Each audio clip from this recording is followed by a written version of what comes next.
بسم اللہ الرحمن الرحیم۔ السلام علیکم۔ امام حنبل رحمۃ اللہ علیہ فرماتے ہیں، ایک دفعہ مجھے عراق کے کسی گاؤں میں رات ہو گئی۔ میں ایک مسجد میں گیا، لیکن چوکیدار نے مجھے وہاں سے نکال دیا۔ میں مسجد سے باہر فرش پر سو گیا۔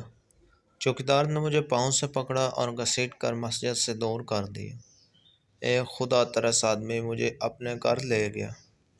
وہ شخص چلتے پھرتے اٹھتے بیٹھتے ہر وقت استغفار پڑھتا تھا۔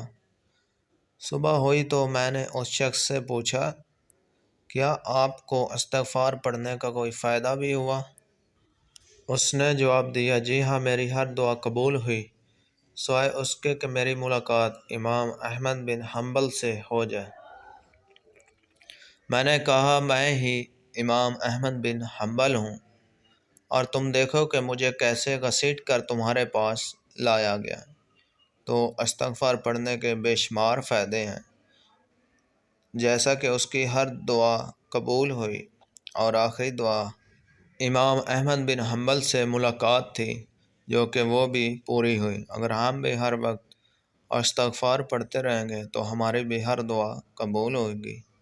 اللہ تعالیٰ آپ کے اور ہم سب کی حفاظت فرمائے، آمین۔